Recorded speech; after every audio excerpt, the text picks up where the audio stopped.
Welcome to the Retirement Guy Podcast with Gary Alden from the Kingwood Investment Group. In this podcast, we educate people in or near retirement so they can make informed decisions and bridge the confidence gap. Learn how to mitigate risk in retirement so you don't run out of money before you run out of you. Join Gary Alden and explore strategies on how to live a stress-free retirement. Hello and welcome to the Retirement Guy with Gary Alden from Kingwood Investment Group. Today we're going to be talking about 3 conflicts in your IRA. Good morning, Gary. How are you? Good morning, Mr. Eric. I am terrific, but I may get better. That should be our goal, right? There you go. Absolutely. All right. So today it says the title is 3 conflicts in your IRA. What brought up this subject? Well, I really have to thank a gentleman. He's an actuary. By the way, do you know what an actuary is? I believe that they work with actuary tables. Well, they're number crunchers, but Exactly. The guy who really brought this up to me, his name is Martin Ruby, and he's an actuary out of Louisville, Kentucky, and he always tells people, what's an actuary? He says, that's a CPA without a personality. He cut himself short a little bit there. Yeah, there you go. So they are number crunchers, and we all deal with actuaries every day. We just don't know it. Yep. Heavily within the insurance field, correct? There you go. All right. So, like I said, we're going to talk about the 3 conflicts in your IRA, and really, I have to thank Martin Ruby because he brought this to my attention. In fact, in one of his books, he has written about this. So, there's 3 basic conflicts in your IRA, but have you ever thought and stopped and thought, why are you saving in your IRA or your 401k plan at work? And, this is money you're setting aside for the future, in a tax-deferred account. But, why did you choose it? Maybe choose is maybe too strong a word because usually, our companies kind of choose for us. Here's a 401k plan, and you're eligible to join it either immediately after maybe a year's worth of service. And maybe people have said, told you over the years, you need to put money in an IRA. And it's really more that it has become more of a, lack of a better word, a tradition that we put money in IRAs, 401k plans, because that's what everybody else is doing. Now, I'm not here today to bash IRAs or 401k plans. They're an important tool for your retirement planning. But there are just choices. And like all choices in life, there's consequences, and those are things we're going to, be talking about today. And I think I'm like most people. When I went to work at my first real job out of college, and I went to work for a Fortune 100 company, literally the day I went to work for them, they signed me up for their 401k plan. And I didn't really know what a 401k plan was, other than my boss told me, you need to sign up for this. So I signed the paperwork and joined up in the 401k plan. And it, made me a lot of money over the years. Now, there's 3 basic conflicts, and this is what Martin Ruby talks about in his book. There's 3 basic conflicts in your IRA. Number 1, there's growth versus protection. We all want our money to grow, right, Eric? Absolutely. But then on the flip side, you want protection on that money so you won't be wiped out in the next stock market crash. Then the second conflict in your IRA is income versus legacy. We know when we retire, we want to take money out of our IRA account, 401k plan, to give us retirement income. But I think I'm like most parents, and I know you're a parent, Eric, and you probably want to leave something to your kids someday, or maybe your church or charity. Yeah, absolutely. So that's the second conflict. And then the third conflict is you versus the Internal Revenue Service. You put this money away, and part of the hook are the preface of putting money into a 401k plan is, hey, you don't have to pay any taxes on that money now. We'll let you pay the taxes later. So, but the question is, what are those taxes going to be later? Yeah. You don't know, and I don't know. So those are the 3 basic conflicts. So I want everybody here to kind of think outside the box because we've all been kind of programmed. You got to save money tax deferred. You got to save money tax deferred. But as we go through this, think a little bit outside the box. And I like this story from when automobiles were a new gadget. a newfangled gadget back in the early 1900s. And the car company Daimler-Benz in Germany, someone asked them about the future of cars.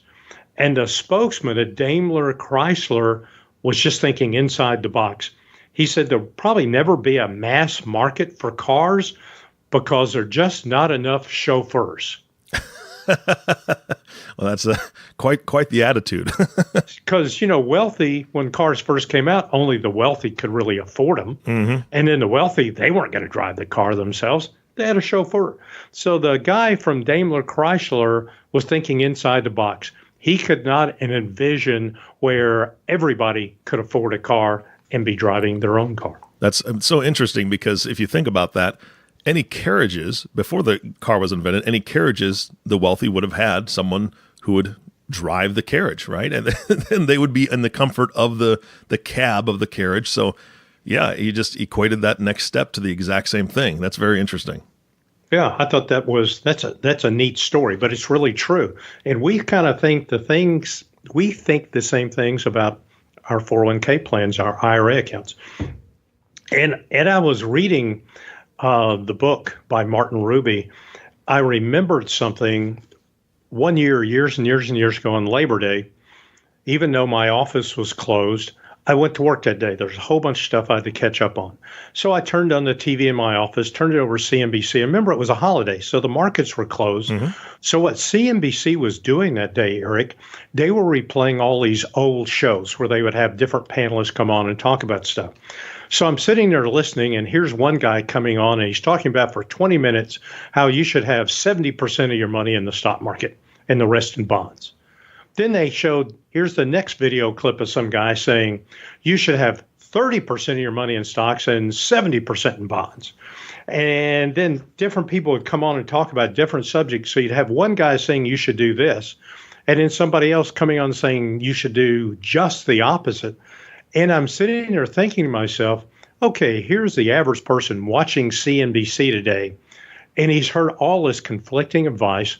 What is a client supposed to do? Mm-hmm. So we know you're going to have volatility in the stock market. And I was thinking about one of my clients. He is 66 years old. He just retired from a big company. And he told me, he says, I've got grandkids stretched from coast to coast. He said, I'm probably going to spend, half my money just traveling around the country to see my grandkids. Mm-hmm. So, but on the flip side, Eddie also knows he's got to have regular living expenses, and he wants his money to stay safe. And that's one of the conflicts. And we know we're going to have volatile stock markets. It's built into the system. But I still remember 2009. In 2009, I called some of my clients that had been in to see me several years before, and they told me, hey, Gary, all my money's my 401k plan. I'd like to work with you, but hey, I'm not retiring for a few years, 2009. Call me in 2009. So the first week of 2009, Eric, I started calling all these folks, and I said, hey, you're ready to retire. And to a man or to a woman, they all told me the same thing. Hey, Gary, my 401k plan went down 30, 40, 50% last year. Ouch. I cannot afford to retire. Yep. Because the volatility of the stock market just killed them. They say, I've got to work a few more years, build up my retirement assets, then we can talk.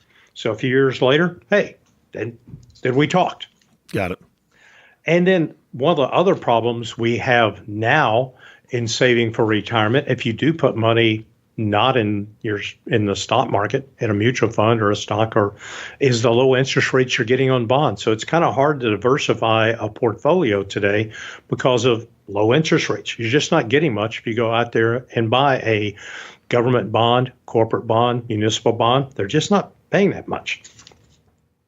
So that is kind of the first conflict we have in your 401k plan is, you want to have growth, but secondly, you want to have safety, and you don't want to get wiped out by a 2008. Yeah, and you don't want to sacrifice one for the other. Either way, you have to have a good balance. There you go. You can't have all your money in bonds, or your money's not going to grow enough so you don't have enough money to retire. And then if you put all your money in the stock market, you run the risk of a 2008 and getting wiped out. Mm-hmm. So the number two conflict is income versus legacy. We all, going to retire. We want to have income. We're going to start taking money out of our 401k plan, IRA. But also, most of us have kids, grandkids, or maybe you've got a favorite charity or your church. I've got one of my clients. She's never had kids. She's never been married. And all of her money is being divided up by several different charities that she's leaving her money to when she passes away. But also, she still wants to have a nice, comfortable retirement. And she doesn't want to sacrifice a comfortable retirement to leave a bunch of money to the kids. Mm-hmm. So it is a conflict out there because you've really got four things that are really going to happen when you retire with your money. One, you need some money for income. Number two, and this is what most people haven't thought about, is a healthy 65-year-old couple retiring today will spend approximately about $400,000 out of pocket on medical expenses throughout their dual retirement. And that comes from a website called HealthView Services back in 2017. So that's a lot. I don't know about you, Eric, but hey, $400,000 throughout retirement just to pay for medical expenses that come up out of pocket. Yeah, that's a ton. That's a ton of money. And then the next thing is unplanned expenses. Literally, when I walked in this morning and one of the CPAs in my office here, I said, how was your evening last night? And he says, well, my neighbor's boat caught on fire, which then caught his garage on fire, which then caught my CPA's fence on fire. So his neighbor now has a very unplanned expense. Yeah, absolutely. Now he's got to go fix the garage, replace the boat, et cetera, et cetera. So hopefully he was insured. Mm-hmm. And then the last thing, we want money for income. We want money for medical expenses. We want money for unplanned expenses. And then hopefully, I think most people want to leave some money as a legacy to the kids or grandkids. Mm-hmm. So that's the number two conflict. And the third conflict, and I had never really thought about this till I was at a workshop a few years ago. And this lady was giving the workshop, really sharp lady. She was talking about the third conflict, and that is you, that's Eric and Gary and everybody listening today, versus the Internal Revenue Service. Some people call it Uncle Sam. That makes him seem warm and fuzzy and nice. He's not your uncle, and he's not warm, and he's not fun, and he's not nice because he wants your money. Mm-hmm. Now, there's a guy on the radio named Dave Ramsey. If you ever listen to Dave Ramsey, his big mantra is get out of debt. Pay off your credit card, pay off your house. Good advice. So hopefully go into retirement debt-free. But the one thing that Dave Ramsey doesn't talk about is your silent partner in your money. And I had a guy in here and his wife here just, literally right before Christmas. He has $760,000 in his 401k plan. And he says, hey, me and my wife, we got $760,000 to retire on, but he's forgotten about his hidden debt. Mm-hmm. And that is he owes taxes on that $760,000. Remember, it's been tax deferred for all those years he worked, 30, 40 years working at some big company, but he forgot about the hidden debt. And he is in a 25% tax bracket. So let's just say we send him $50,000 a year from that IRA account, 401k account. He's only going to get to keep about $37,500 because $12,500 is going to the Internal Revenue Service. So he's your partner. And if you look at his whole account, the whole 760, he owes $190,000 of that IRA is really not his. Yeah. It's the government's. And that's at the current tax rates. So can I see a show of hands? How many people in the room think in the future taxes are going to go up or taxes are going to go down? Oh, I see by the show of hands, everybody put up their hand that they think taxes are going to go up. Yeah. You know that. I know that. Our government has a $22 trillion debt, and I don't care whether it's Democrat or Republican, independent, anybody else, there's going to be a day that we have to start paying down the debt, or they're going to have to raise our taxes. Mm-hmm. And I'm betting they're not going to pay down the debt. They're going to raise our taxes. Yep. So again, that's kind of in the book, Martin Ruby calls it the great American savings myth, in that American savers believe the money in their qualified accounts, qualified meaning IRAs, 401k accounts, is theirs to spend. It's not. Most of it's there for you to spend, but you've got your silent partner, the Internal Revenue Service, and they want their fair share. So there's three ways of saving. Most of us have saved tax-deferred 401k plans, IRA account, and that's a problem because when you take that money out, you're going to be taxed at the highest rate. So the plus is tax-deferred. The minus is at unfuture, what are they going to charge us in taxes? The other way of saving is taxable saving. The plus on that is that your money is going to be taxed at a lower rate when you sell it, long-term capital gains.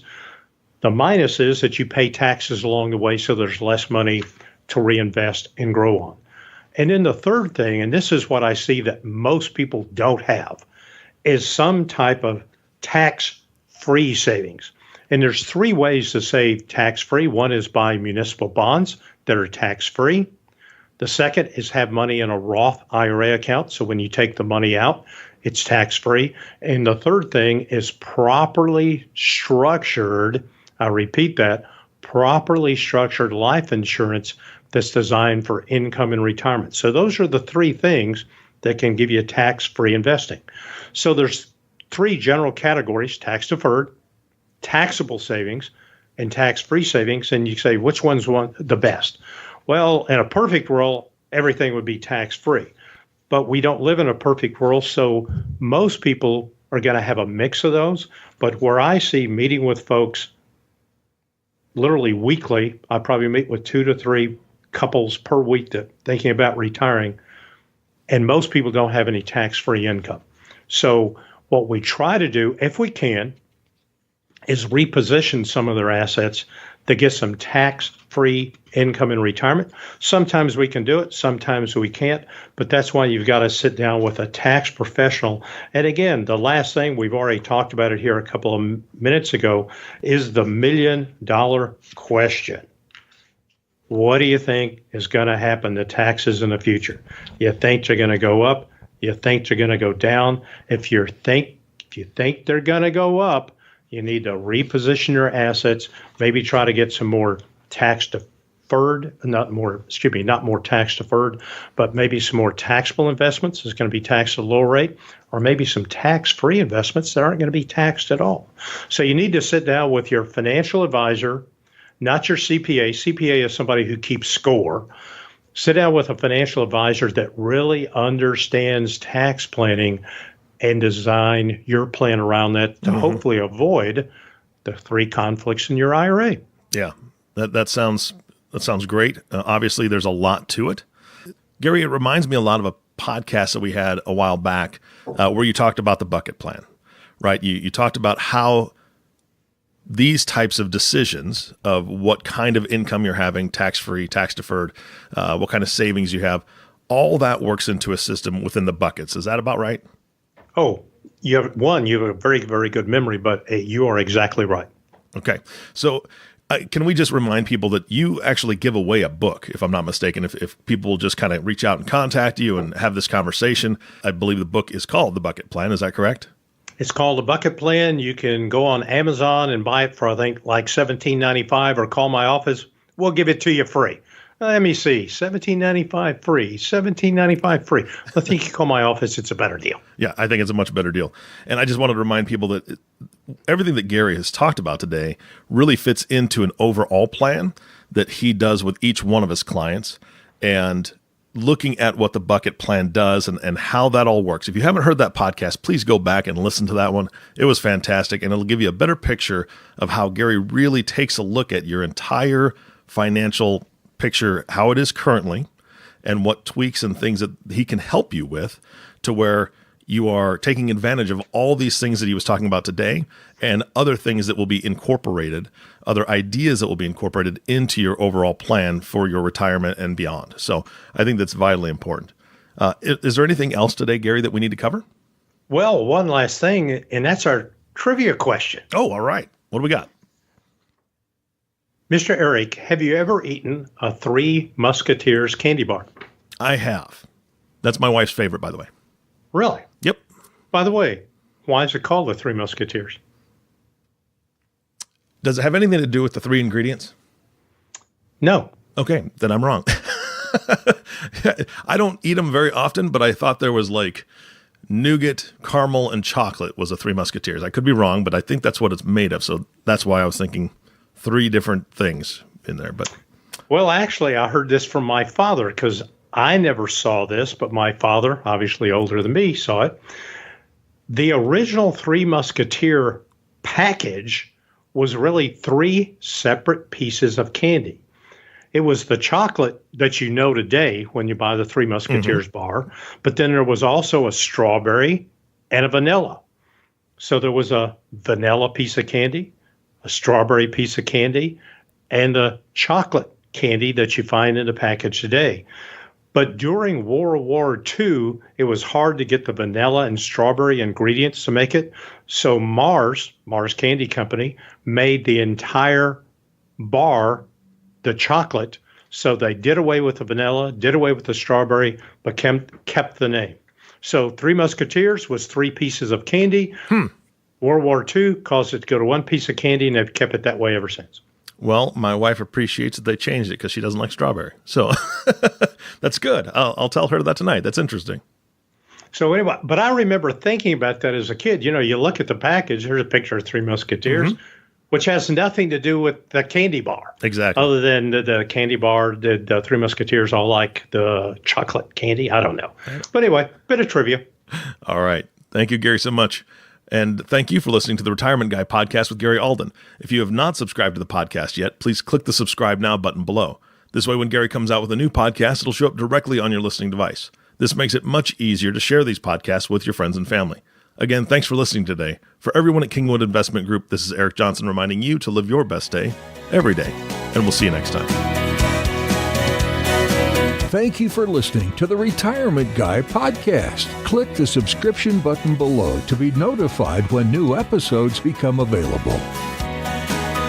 The information covered and posted represents the views and opinions of the guest and does not necessarily represent the views or opinions of Kingwood Investment Group. The content has been made available for information and education purposes only. The content is not intended to be a substitute for professional investing advice. Always seek the advice of your financial advisor or other qualified financial service provider with any questions that you may have regarding your investment planning. Kingwood Investment Group is independent of Next Financial Group, Inc. Securities and investment advisory services offered through Next Financial Group, Inc., member FINRA/SIPC.